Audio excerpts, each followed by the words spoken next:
আমারে যে উহুদের ময়দানে দান দান শহীদ করে রক্তাক্ত করছে তুমি শোনো নাই? আমি যে 14 দিন পেটে ক্ষুধার তাড়নায় পাথর বাঁধছিলাম উম্মত, তোমার মনে নাই?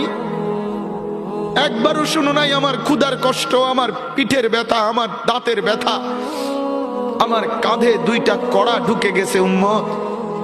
আমার ঘরে 3 মাস আল্লাহর নবীর স্ত্রী আয়েশা বলছে, আল্লাহর কসম উম্মত, নবীর স্ত্রী বলছে এক ফোঁটা চুলায় আগুন জ্বলে নাই। নওজোয়ান আপনারা বলেন বাপ, আজকে যাদের 1 বছর 6 মাস 2 বছর কোনদিন ফজরের নামাজ পড়েন না, দিনের পর দিন রাতের পর রাত যায়, এভাবেই 6 মাস, এভাবেই 1 বছর, এভাবেই 2 বছর, আপনি জানেনও না ফজরের ওয়াক্ত হয় কখন, ফজরের জামাত হয় কখন। মেরে মুহতারাম, আমার ভাই, আমার বন্ধু, বলো